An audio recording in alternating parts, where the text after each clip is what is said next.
بسم الله الرحمن الرحيم ولقد خلقناكم ثم صورناكم ثم قلنا للملائكة اسجدوا لآدم فسجدوا إلا إبليس لم يكن من الساجدين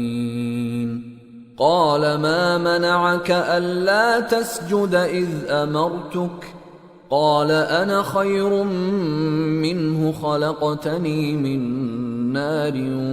وخلقته من طين قال فاهبط منها فما يكون لك أن تتكبر فيها فاخرج إنك من الصاغرين قال أنظرني إلى يوم يبعثون قال إنك من المنظرين قال فبما أغويتني لأقعدن لهم صراطك المستقيم ثم لآتينهم من بين أيديهم ومن خلفهم وعن أيمانهم وعن شمائلهم